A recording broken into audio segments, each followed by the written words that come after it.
Usong-uso na talaga sa ating bansa ang pag-inom ng alak. Mapamayaman ka man o mahirap, bata man o matanda.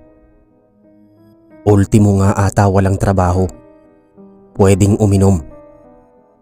Madalas itong maganap sa mga selebrasyon. Takbuhan din ng mga broken-hearted ang pag-inom para lang makalimot sa sitwasyong kanilang kinalulugmukan. Ginagawa na rin ito ng mga taong sira na ang buhay ang alak. Sila yung mga tao na kalimitan, gabi-gabi na akong uminom. Pero paano kung lingid pala sa kaalaman nating lahat? May mga tao pala na labis ang galit sa alak, na hinihiling na lang na sana mawala na lang ang mga nilalang na umiinom nito. Oh, tagay pa! Tagay! Malakas na sambit ni Enad sa mga kasama niyang sina Nico at Isko. Sumang-ayon naman ang dalawa at umikot na ang baso sa kanilang tatlo. Kinuha ni Isko ang pitsel pero napagtanto nila na ubos na pala ang kanilang inumin. Nako, nabitin pa. Anito. Bumaling si Enad sa tindahan kung saan naroroon ang babaeng si Althea. Nadala-dala ang maliit niyang anak. Hoy Thea, isa pang ang gin dyan? Lasing ng sambit ni Enad. Isa pa ba? Teka, alam niyo bang merong bago ngayon na inumin? Gin din pero kakaiba ang lasa. Oras na matimplahan na. Sabi ni Althea sa kanila. Oh, talaga ba? Tanong ni Isko sa babae. Oo, bagay na bagay sa mga lasinggerong katulad ninyo. Tinungo niya ang rep at kinuha ang malaking bote ng gin, saka ibinigay sa kanya. Gin Bulag. Basa ni Enad sa pangalan nito. Oo, usong-uso yan. Try nyo at baka magustuhan ninyo. Sabi niya na inayunan naman ng mga ito. Kaagad na itinimpla ito sa pitsel. Hinaluan nila ito ng kalamansi. Nang matimplahan na, muli nilang pinaikot ang baso para sa tagayan nito. Ah, sarap! Ani Enad nang sumayad sa lalamunan niya ang nasabing alak. Matingkad nga ang lasa. Halos makontra na ng asim ng kalamansi ang pakla ng gin. Tumalikod naman si Althea at ipinaghele ang sanggol na kanyang karga-karga. Sina Enad, Nico at Isko ay mga kilalang lasinggero sa kanilang lugar. Lahat ng mga babae natatakot na mapadaan sa kanila dahil tiyak ng mga ito na mapupunta ang mga ito sa hindi magandang kapalaran. Oras na mahuli nila. Mula umaga, hapon hanggang gabi, halasigi sila sa inom. May trabaho man sila pero napupunta lang sa alak ang kanilang kita. Si Enad may kinakasama na pero hindi kasal, habang sina Isko at Nico mga binata pa.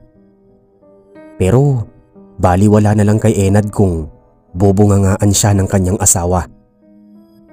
Mapapatigil lang naman niya ito pag nabigyan na niya ng pera ang babae.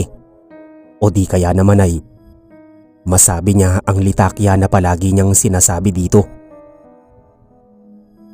Aba, ang sarap ah. Napakatingkad ng lasa ng kalamansi. Pamumuri ni Nico ng malasahan ng panibagong inumin na kanilang iniinom. Oo nga, panalo. Sabi naman ni Isko. Althea, saan ito galing? Tanong naman ni Enad. Nilingon naman sila ng babae. Hindi ko rin alam. Basta na lang pinadala dito yan. Walang katiyakan kung saan galing pero sikat na sikat ito ngayon. Giit naman ng babae. Bukas, Ganito ulit ang iinumin namin. Suabe. Masayang sabi ni Enad. Matapos ang last set, masayang umalis ang mga lalaking may tama na.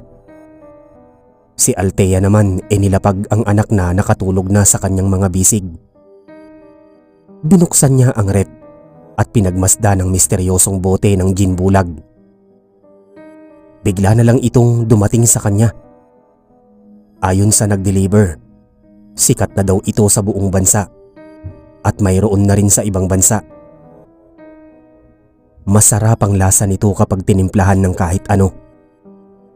Matingkad ang lasa at paggising mo kinabukasan, animoy hindi ka nalasing dahil hindi ka makakaramdam ng hangover. Balitang balita.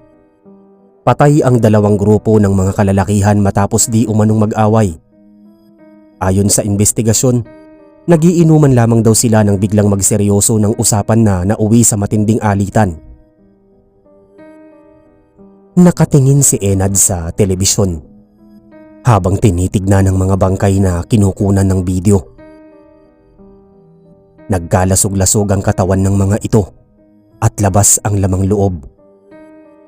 Ayon sa isang matanda na kinapanayam ng mga reporter, nagkakainuman lamang daw sila hanggang sa mauwi ang usapan sa agawan sa babae. Nagkasamaan ng loob hanggang sa mauwi ang lahat sa suntukan. Pero nagtataka ang lahat dahil simpleng suntukan lang ang nangyari. Pero ganun na agad katindi ang kanilang kamatayan.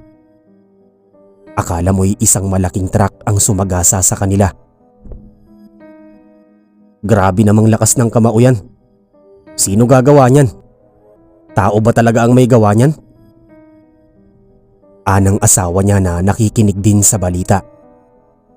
Maging ito ay nagtataka rin sa eksena. Pinatay ni Enad ang TV. Kalokohan. Baka nga may gumamit pa ng chainsaw dyan sa patayan na yan. Hindi na lang sinabi. Oo, nakamamatay ang suntok lalo na kung sa parating ulo o sikmura dinali. Pero yung magkaluray-luray na ang katawan dahil lang sa suntok? Imposible. Seryosong sambit niya. Pati ba naman balita ngayon scripted na? Sabi naman ng asawa niya. Napailing na lang siya at iniba na lang ang usapan. Sinabi niya na iinom sila ng mga barkada mamayang gabi. Inom na naman? Abay halos araw-arawin mo na ah. Araw-araw na rin akong naglilinis sa'yo pag lasing ka. Ano? Pagpahingahin mo naman ako. Sabi ni Angie na asawa niya. Bakit ka nagrereklamo?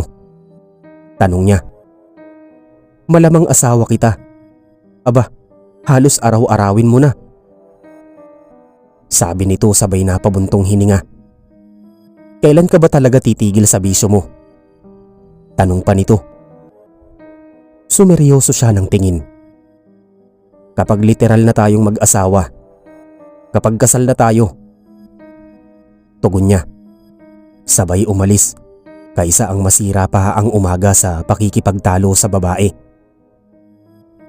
Napabuntong hininga na lang si Angie habang nakatingin sa papalayong kinakasama. Masayahin naman ito. Malambing at hindi siya niloloko pero ang gusto niyang matanggal sa sistema nito ay ang pagiging manginginom nito.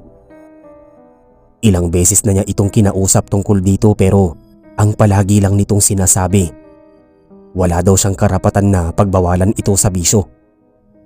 Dahil hindi naman sila kasal at hindi pa niya ito pag-aari. Naluluha na lang siya. Oo, hindi sila kasal pero maliba na pagbawalan niya ito dahil ito lang din naman ang makikinabang bandang huli. Nakakainis. Sana kasi hindi na lang nauso yung mga alak na yan. Naiiyak na sabi niya sa kanyang sarili. Lingid sa kaalaman ng babae. Isang misteryosang babae ang nakatingin mula sa malayo. Ramdam niya ang hinanakit niya. Huwag kang mag-alala. Mawawala rin sa landas natin ang mga manginginom na yan. Huwag kang manghihinayang kung mamatayan ka ng asawa. Makakahanap ka rin ng lalaking umiinom man, pero magbabago sa ngalan ng pag-ibig. Usal niya sa kanyang isipan. Althea, isa ngang gin bulag dyan. Napalingon si Althea nang magsalita mula sa tindahan si Enad kasama ang dalawang barkada. Naisa na niyang magreklamo dahil kay aga-aga inom na naman ang kanilang ina at upag. Pero nanatili lang siyang tahimik.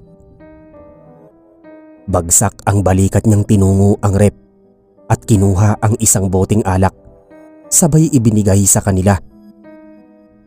Masaya naman nila itong tinanggap, sabay bigay ng bayad sa kanya. Wala pa mang almusal, nagkainuman na ang tatlong magbarkada. Napag-usapan pa nila ang patungkol sa nabalita kanina. Kalokohan! May magkakalasog-lasog ba ang katawan sa isang suntok lang, di ba? Natatawang sambit ni Enad. Scripted yan pare, sabi naman ni Isko. Maya-maya na iba ang takbo ng usapan. Bigla kasing sinabi ni Enad sa kanila na darating daw nitong bagong taon ng iba nilang mga barkada. Naging masaya naman ang dalawa sa balita. Higit lalo ay alam nila na isa na itong pulis. Oh, alam nyo na isang malaking selebrasyon ang magaganap sa bahay, sabi naman ni Enad, sabay baling kay Althea. Althea, 2 case ng gin bulag ang kukunin ko sa inyo sabi pa niya.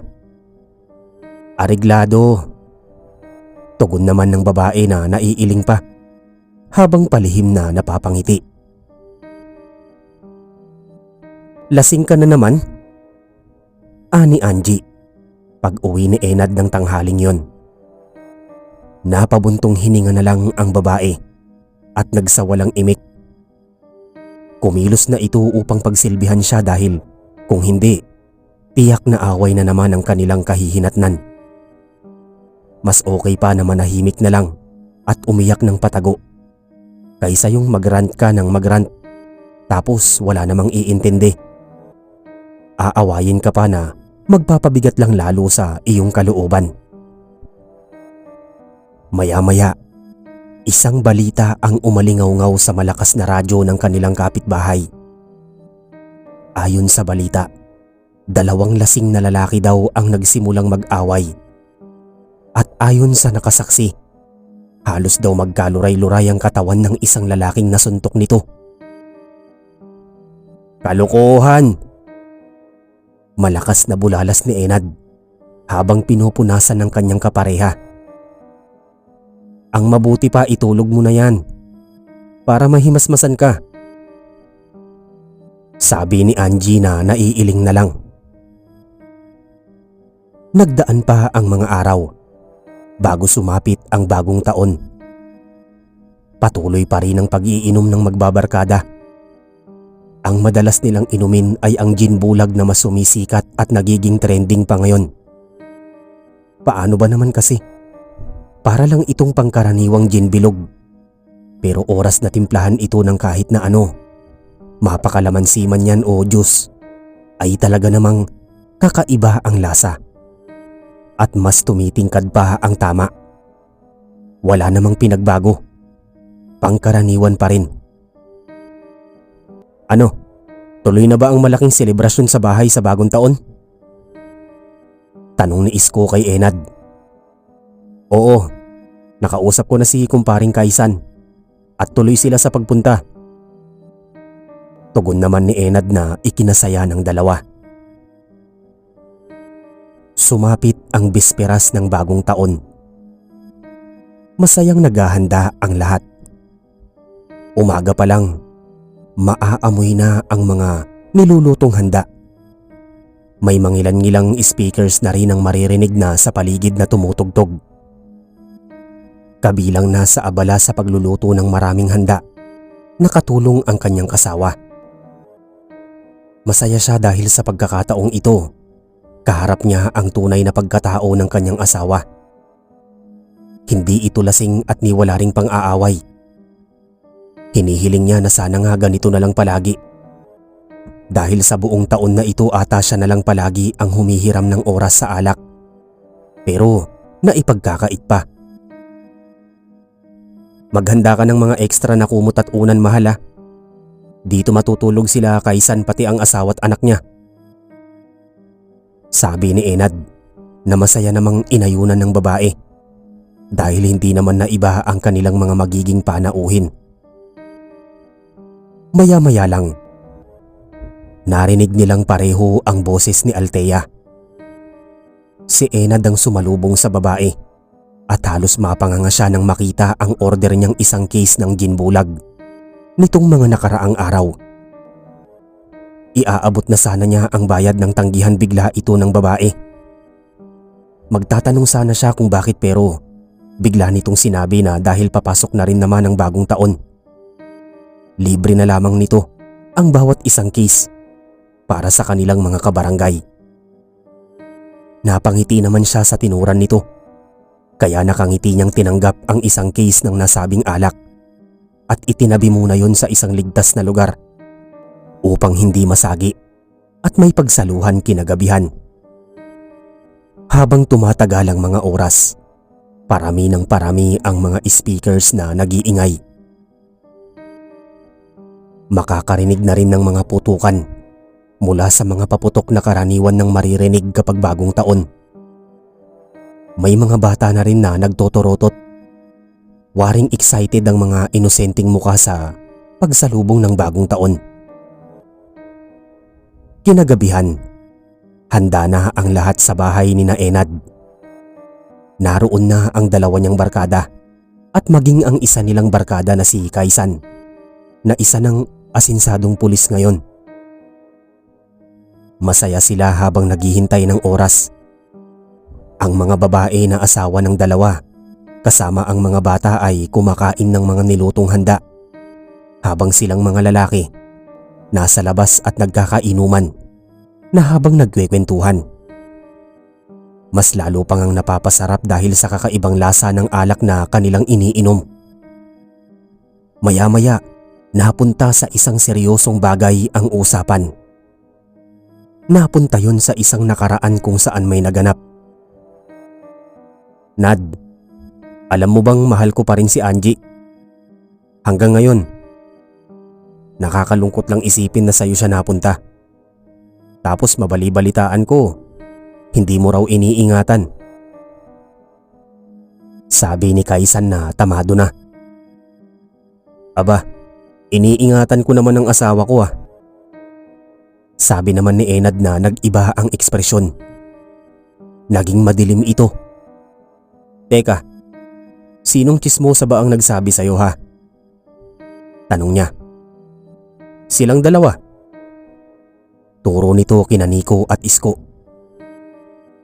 Magsasalita sana ang dalawa nang bigla na lang suntukin si Enad ni Nico. Laking gulat nila nang tumagos sa tagiliran nito ang kamay niya. Hati sa dalawa ang katawan nito. Wakwak ang buto at laman na akala mo sinagasaan ng malaking truck. Aawat sana sila pero dahil sa galit, maging sila ay pinagsusuntok niya. Butas naman ang dibdib ni Isko dahil tumagos doon ang kamay ni Enad. Lipad naman sa ere ang ulo ni Nico at Kaysan nang masuntok niya ang mga ito sa leeg. Tilian ang humalagpos sa lalamunan ni na Angie at ng asawa ni Kaysan nang makita ang kaganapan. Buong akala ni Angie, scripted lamang ang mga balita sa radyo at TV nitong mga nakaraang araw. Pero ngayon, sa mismong dalawang mga mata niya ay kitang-kita niya ang mga pangyayaring yun. Sadyang nakapagtataka dahil saan nakuha ni Enad ang ganoong kalakas na puwersa. Tipong makakapatay na siya ng tao sa brutal na pamamaraan dahil lang sa isang simpleng suntok Maya-maya, tila nabalik si Enad sa realidad. Nakita niya ang sariling mga kamay ng may dugo. Gulat na gulat siya nang makita ang mga katawan ng mga kaibigan na nagkalasog-lasog. Anong nagawa ko?" Pasigaw na tanong niya sa kanyang sarili. Lalapit sana siya sa mga babaeng kasama pero bigla na lang nagtatakbo sa takot ang mga ito. Hindi! Hindi! Dahil hindi na niya alam ang gagawin, bigla niya na lang pinagsusuntok ang sarili. Sa isang suntok lang, tagpas sa dibdib niya ang kanyang kamay at sa isang iglap, mabilis siyang binawian ng buhay dahil nahati na sa dalawa ang kanyang katawan. Sa labas naman ng bahay ni na Enad, ang kaninang masayang ingay ay biglang napalitan ng sigawan at tilian. Nagkakagulo ang lahat. Kahit sa ang bahay na may inuman, makikita ng mga lasing na nagkakasuntukan dahil nagagalit sa iba't ibang dahilan. Nagsisimula sa mapag-uusapan ng isang nakaraang matagal nang nakalimutan na magpapatrigger sa mga kainuman. Dahilan para magalit ang mga ito. Magkakaroon ng away na nauuwi na sa suntukan. Talsikan ng mga laman. Kung ano ang parte na masusuntok, yun ang tatalsik at magkakaluray-luray. Maging ang mga lasing sa labas ng mga bahay, lalo na ang mga maoy ay nagkakasuntukan na rin. May mga nagliliparang mga ulo, nawawakwak na sikmura, nalalaglag na puso. May isa pang lasing na sinuntok ang kainuman sa mga mata. Dahilan para lumaki ang butas at malaglag ang mga ito bago tuluyang mapugot ang ulo dahil sa lakas ng impact nito. Kasabay ng pagpasok ng taong 2025 ay ang pagkalat naman ng iba't ibang parte ng mga katawan na nagsipagtalsikan dahil sa lakas ng mga suntok. Idagdag mo pa ang mga lasing na sinusuntok din ng sarili. Oras na makabalik sa realidad at hindi na halos alam ang gagawin. Halos wala nang matira sa lugar na yon. Mapababae o lalaki, basta mga nakainom ng gin bulag ay patay dahil sa suntok ng mga kainuman na nakainom din nito. Maging ang mga inosenteng umawat na nadamay. Patay matapos magkaluray-luray ang katawan dahil sa pagsuntok ng kanilang inaawat. Mula sa kanyang sari-sari store, nakamasid si Althea. Karga ang kanyang anak na lalaki. Kitang-kita niya ang kaganapan sa labas. Lingid sa kaalaman nilang lahat, siya ang gumawa ng sumisikat na ginbulag ngayon. At saan nga ba nagsimula ang lahat? Simula kasi noong bata siya. Nakamulatan na niya na nag-iinom ang mga mahahalagang lalaki sa kanyang buhay. Ang kanyang ama na si Brando, ang panganay na kapatid na si Nilo, ang pangalawa naman sa kanilang magkakapatid na si Carlo at si Marco, ang pangatlo sa magkakapatid. Halos gabi-gabi, lasing ang mga ito. Nakikita niya kung paano mangonsume ng kanyang ina sa ama pag nalalasing at kung paano naman mahasil ang mga asawa ng tatlo niyang kapatid sa kanila. Pero ang pinaka naaalala niya sa lahat ay ang asawa ni Marco. Naalala niya kung paano ito magkanda paos, kakakanta para lang makapakalma ito. Ugali na kasi ng babaeng yun ang kantahan ng asawa paglasing. Minsan pagpagabinay, nakikita niya itong naka-earphone at mahinang kinakanta ang awiting inihanda nito para sa kinagabihan. Kaarawan niya, hinandaan siya ng kanyang mga magulang. Kaisa-isang hiling niya sa kanyang ama at mga kapatid ay simpleng selebrasyon lamang at wala na sanang alak na mai-involve. Subalit kinagabihan, nagulat na lang siya nang mapag-alamang bumili na pala ang mga ito. Gusto man niyang magalit sa kanila pero pinili niyang manahimik na lamang dahil baka mauwi pa sa pagtatalo ang lahat. Ayaw niyang masira ang kaarawan niya. nagkainuman ng 4 na lalaki. Tamang kwentuhan lang sila. Hanggang sa mauwi sa isang usapan patungkol sa isang nakaraan na matagal na nila dapat kinalimutan. Pero dahil sa kalasingan ni Marco, naungkat na naman. Nang sabihin nito ang nakaraang yon, nagpa-trigger yon kay Nilo. Dahilan para magkasumbatan sila na nauwi sa suntukan. Sinubukan na umawat ng kanilang ama pero mabilis na nakakuha ng patalim si Nilo at sinaksak si Marco, maging ang kanilang ama at 2 pang kapatid. Nabalik ito sa realidad at dahil tila hindi nito alam ang gagawin, sinaksak na rin nito ang sarili. Sila namang mga babae, walang magawa. Nag-iiyakan lang sila habang nasa sulok. Klarong-klaro sa kanyang pandinig ang iyakan nilang mag-ina at ng mga asawa nila Nilo, Carlo at Marco. Simula noon, sila na lang ng kanyang ina at 3 hipag niya ang natira. Naging labis na rin ang galit niya sa alak, lalo na sa mga umiinom nito.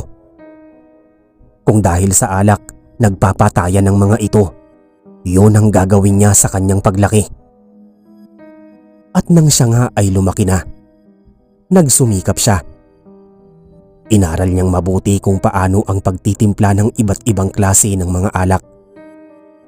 Madali niya naman itong natutunan dahil na rin sa eager niya na makabuo ng isang kakaibang alak. Nag-aral din siya ng karunungang itim bilang parte ng kanyang plano. Dahil oras na matapos niya ang pag-aaral sa timpla ng mga alak, gagawa siya ng kakaibang klase ng alak na titiyakin niyang sisikat pero may nakakatakot na epekto. Nang matapos niya ang pag-aaral at siya ay nakapag-asawa at anak, doon niya sinimulang gawin ng isang kakaibang alak na tinawag niyang gin bulag. Isa lang naman itong pangkaraniwang gin bilog, pero mas masarap. Maging iba, hinaluan niya ito ng isang likido na inorasyonan niya. Ang orasyon na yun ang siyang magpapatingkad sa lasa ng inumin. Oras na timplahan na ito ng kahit na ano. Pangkaraniwan pa naman ang magiging epekto pero oras na magalit na ang nakainom nito at tamado na, palalakasin ng nasabing orasyon ng puwersa nito na parang sa puwersa ng gulong ng isang 16-wheeler truck. Kaya pag nasuntok nito ang kahit na sino, magkakaluray-luray ang katawan ng mga ito na magiging dahilan ng mabilis nilang kamatayan. At oras na mabalik sila sa realidad, sila na rin mismo ang papatay sa sarili nila sa pamamagitan ng malakas na puwersa. Binalot ng katahimikan ng buong paligid. Nagkalat ang mga bangkay. Ang ibang nakaligtas at nagtago. Tumakbo na palabas para iligtas ang kani-kanilang mga sarili. "Sige, tagay pa," sabi ng isang dalagang manghinginom sa kapwa niya mga kadalagahan. Magtotropa sila ng mga babae. Pare-parehas patakas na umiinom. Dumadayo pa sa ibang lugar para lang makapag-shot. At upang hindi mapagalitan ng kanilang mga magulang, matutulog na lang sila sa bahay ng bawat isa. "Ang sarap talaga ng alak na to. Kakaibang klaseng gin. Tumitingkad ang lasa oras na matimplahan na," sabi naman ng isang dalaga. Nagpatuloy ang kanilang inuman. Tamang kwentuhan tungkol sa kanilang mga buhay hanggang sa pumasok na sa usapan ang dating issue ng isa sa kanila. Dahilan para maging intense ang boses nito. Indikasyon na nagsisimula na itong magalit. Lingid sa kaalaman nila na sila na ang susunod na biktima ng nakakabulag na bagsik ng gin bulag.